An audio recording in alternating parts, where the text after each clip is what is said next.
As soon as you come to the second line, get your eyes up, see the picture, accelerate. Well done, Jazz. Second line, Greg, you're ready up to the picture. Right, nudge up front. Make sure the ball's in the arc, it's a little nudge touch through it, and the arc pass through that. Miles, eyes up right, well done. Ready to change, quickly man, good. Make sure you're playing correct foot, so it's nudged out. Right, good speed of pass, well done.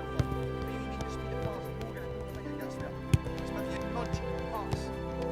Speed of pass is not really fast. Right, Charles, well done. Work on your receives as well. End then, make sure you work on your receives.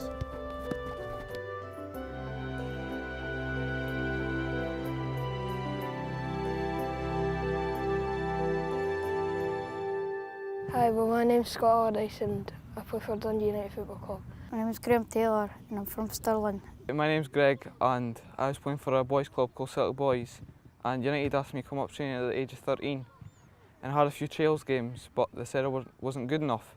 So I continued training, and then Ian came in and changed the curriculum and everything. That's what made me the player I am today. It takes me an hour on the train.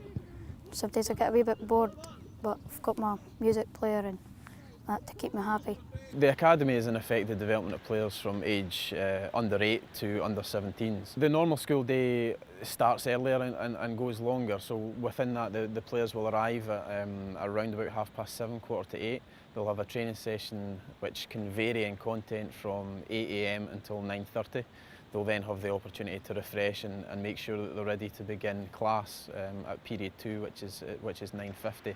They then deliver and fulfil a normal school day, and afterwards from 3:25 onwards they will have a secondary session which again will vary in content based on the day, the training load, varieties of psychological work, additional education work relating to the game, and often some homework classes to ensure the academic work is being driven also.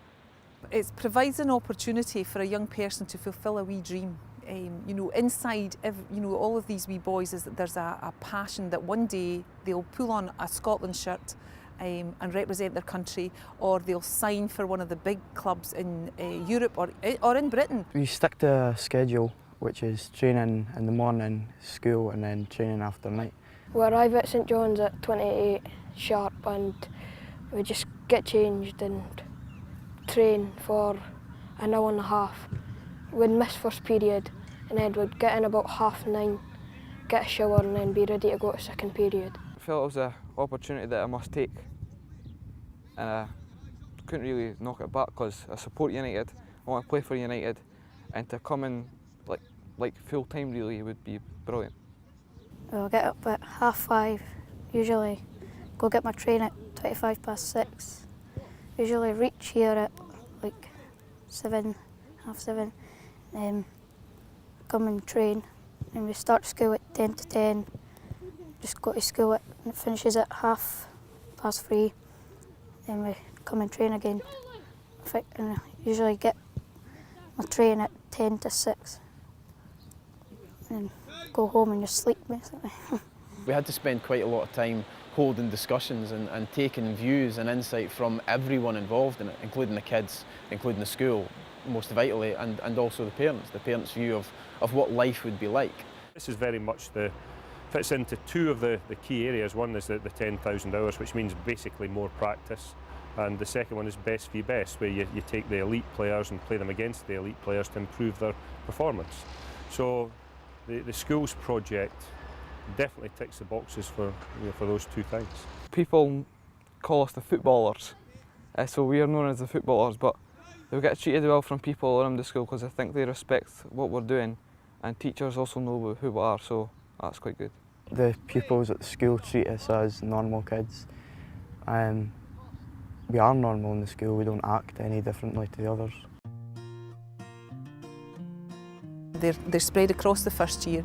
In partly to make sure that they are part of the whole body of first year rather than creating a group within the year group.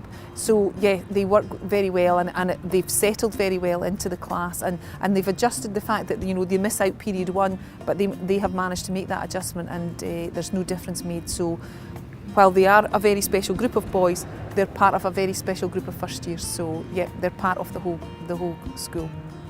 The school been great from day one. There's constant dialogue. School reports have been great. If there's anything they need to speak to us about, they're in touch with us. I think that's the way to go.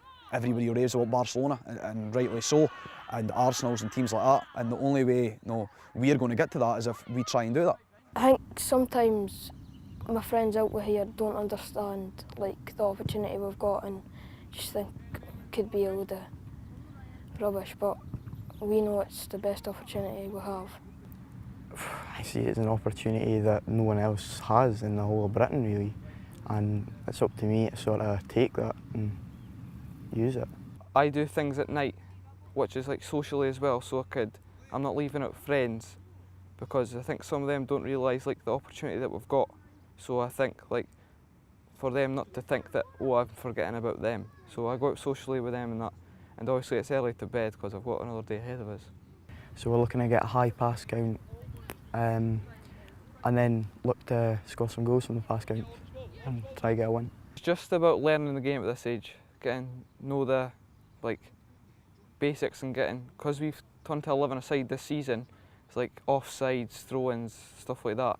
And our way of playing is like short passes through midfield and starting to play from the back. But most of the teams we play is more of a long ball, kinda. And then, so we need to deal with that physically as well, because there's teams that have loads of big players that are quite strong, so we need to deal with that physically as well. We are now 12 months into the programme and just about to take in the new intake of S2 pupils. And obviously, year on year, we're looking to advance more talented kids into the programme. At the same time, that obviously is something which increases costs and places a greater demand on the commitment of the football club. And I think we're at a position where any outside investment would be something which would be massively valuable and could bring great value also. Hopefully they'll all make it. Will they all make it? Probably not. That's the kind of way football is. It's very rare that 11 boys are going to come through the team together. I think it's vital that the club have a commitment to support those kids, whether they continue to go into further education at S5, S6, and also onto college or university or scholarships in the States. Whatever it is that they want to do, the football club has a right to support them, and it will do that. That all of these young boys attain at the highest level, that would be gain whatever qualifications academically that they possibly can that reflect their ability, that they complete their time at St John's as well balanced young people ready to move out into the world, and for them as well that they would also have the opportunity to fulfil their dream as professional footballers. That would be success for me. In 5 years' time, ideally I'd like to play for Barcelona. Great idea, first of all, to get the boys in here every morning, every night, training like twice a day, which no other team in Britain, I believe, do. And especially at this age, it's an opportunity that we must take. It's a great privilege to have this opportunity, and I would hope that Dundee United would continue to feed the young people in here. They've got an exceptional group of staff working here with youngsters, and it would be a really sad situation if that could not continue. So, I think that you would want to put a wee bit of pressure on them to say, make sure that you're bringing through more youngsters and developing this as far as it can possibly go. They need to look further afield, look at the Barcelonas and see how their academy works and say, we can do that here. Very privileged to get the opportunity to do something that only 12 people have got in the whole UK just now. I mean, we all want Scotland's international team of the future to contain players who are,